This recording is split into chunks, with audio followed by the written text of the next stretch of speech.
ओम। आर्यों का आदि देश, चौथा भाग।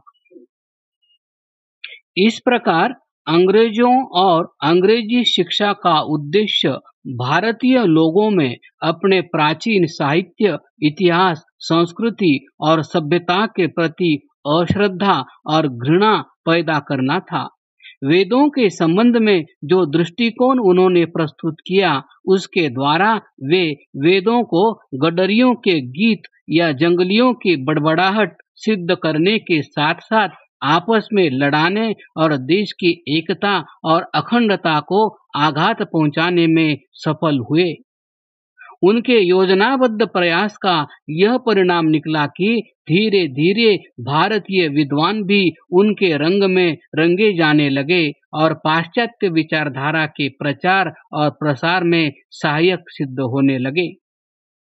इन भारतीयों ने भी वही राग आलापना आरंभ कर दिया जो अंग्रेज चाहते थे। लोकमान्य बाल गंगाधर तिलक जैसे मनीषी और महान देशभक्त भी इस भ्रांत धारणा के शिकार हो गए।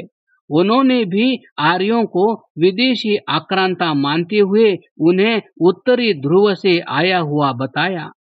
उनके अनुसार आज से कोई 10,000 वर्ष पूर्व उत्तरी ध्रुव में बर्फ का तूफान आया। इसी के कारण आर्य लोग वहां से भागे और यूरोप, मध्य एशिया, ईरान और भारत में आकर आबाद हो गए। इस प्रश्न को लेकर बंगाल के प्रसिद्ध विद्वान उमेश चंद्र विद्यारत्न तिलक महाराज के घर पूना पहुंचे। विद्यारत्न जी अपनी उस भेंट का विवरण देते हुए अपनी पुस्तक मानवेर आदि जन्मभूमि पृष्ठ 124 में लिखते हैं, आमी गतवत्सरे तिलक महादयर आतिथ्य ग्रहण करिया छिलाम। ताहार सहित ये विषये आमार क्रमागत 5 दिन बहु संलाप हइया छिलो।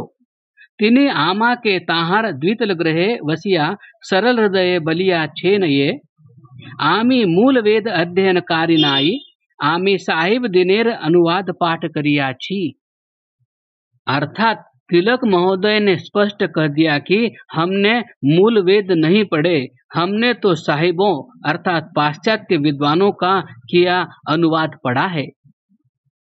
उत्तरी ध्रुव विषयक अपनी मान्यता के संदर्भ में तिलक महोदय ने लिखा है, It is clear that so much juice was extracted and purified at night in the Arctic.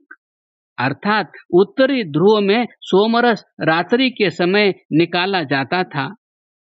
इसका प्रत्याख्यान करते हुए नारायण भवानी पावगी ने अपने ग्रंथ आर्यावर्तातील आर्यांची जन्मभूमि में लिखा है, किंतु उत्तरी ध्रुव में तो सोमलता होती ही नहीं, वह तो हिमालय के एक भाग मुंजवान पर्वत पर होती है।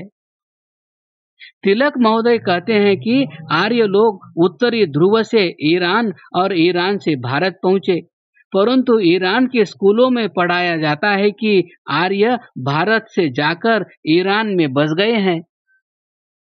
चंद हजार साल पेश अज जमाना माजिरा बुजुर्गी अज निजाद आर्या अज को हया कब काज गुजिस्तह बर सर जमीने की इमरोज मस्कने मास्त कदम निहानंद।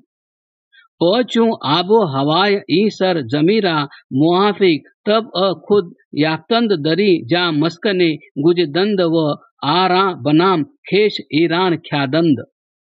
देखो जुग्राफिया पंज कित बनाम तदरीस दरसाल पंजुम इब्तताई सफ़ा 78 कालम 1 मतलब दर्शन ही तिहरान सन हिजरी 1309 सिन अव्वल व चहारम अज तरफ बिजारत मुआरिफ ब शरशुदह। भाव यह है कि कुछ हजार साल पहले आर्य लोग हिमालय से उतरकर आए और वहां का जलवायु अनुकूल पाकर ईरान में बस गए। इस उद्धरण से स्वामी दयानंद द्वारा प्रस्तुत तिब्बत में सृष्टि होने और वहीं से आर्यों के इधर उधर फैल जाने विषयक मत की पुष्टि होती है। ईरान के बादशाह सदा अपने साथ आर्य मेहर की उपाधि लगाते आए हैं। फारसी में मेहर सूर्य को कहते हैं। ईरान के लोग अपने आप को सूर्यवंशी आर्य मानते रहे हैं। धार्मिक मतांधता के कारण अब यह स्थिति बदलती जा रही है। राजनीतिक दृष्टि से स्वतंत्र हो जाने पर भी पाश्चात्यों के मानस पुत्रों की आंखों पर उनका दिया हुआ चश्मा आज भी ज्यों का त्यों चढ़ा हुआ है। भारतीय संस्कृति के महान पोषक के.एम. मुंशी ने अपनी पुस्तक लोपामुद्रा में प्राचीन आर्यों के विषय में लिखा, इनकी भाषा में अब भी जंगली दशा के स्मरण मौजूद थे। मांस भी खाया जाता था और गाय का भी। अतिथि व गोमांस खिलाने वाले की बहुमानास्पद उपाधि थी। ऋषि सोमरस पीकर नशे में चूर रहते और लोभ तथा क्रोध का प्रदर्शन करते थे। वे जुआ खूब खेलते थे। सर्वसाधारण सुरा पीकर नशा करते थे। ऋषि युद्ध क्षेत्र में हजारों का संहार करते थे।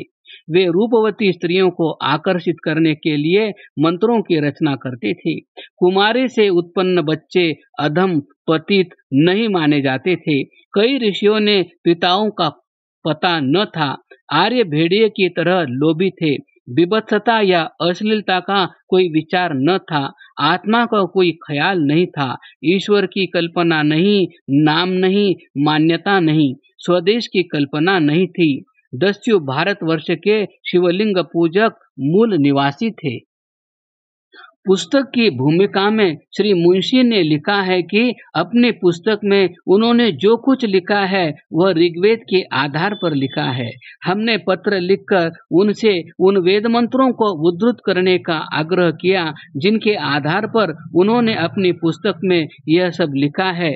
इसके उत्तर में उन्होंने अपने पत्र दिनांक 2 फरवरी 1950 में लिख भेजा, I believe the Vedas to have been composed by human beings in the very early stage of our culture, and my attempt in this book has been to create an atmosphere which I find in the Vedas as translated by Western scholars and as given in Dr. Keith's Vedic Index. I have accepted their views of life and conditions in those times. अर्थात मैं वेदों को अपनी संस्कृति के प्रारंभिक काल में मनुष्यों द्वारा रचित मानता हूँ। मैंने अपनी पुस्तक में जो कुछ लिखा है उसका आधार पाश्चात्य विद्वानों, विशेषतः डॉक्टर कीथ द्वारा किया गया वेदों का अनुवाद है। मैंने उस समय के लोगों के जीवन और रहन सहन आदि के विषय में उनको प्रमाण माना है। सायन और उनके अनुगामी पाश्चात्य तथा भारतीय विद्वानों के नैरुक्त प्रक्रिया की उपेक्षा करके लौकिक संस्कृति के आधार पर वेदार्थ करने का यह दुष्परिणाम हुआ कि हम शब्द संसार के सामने मुंह दिखाने के योग्य न रहे। यौगिक अर्थ न लेकर रूढ़ अर्थों के आधार पर वेदों को मनोरंजक किस्से कहानियों का पिटारा बना दिया। इस प्रकार हमारी मस्तिष्क रूपी भूमि में वेदों के प्रति अश्रद्धा की पथरीली चट्टानें खड़ी हो गई। क्रमशः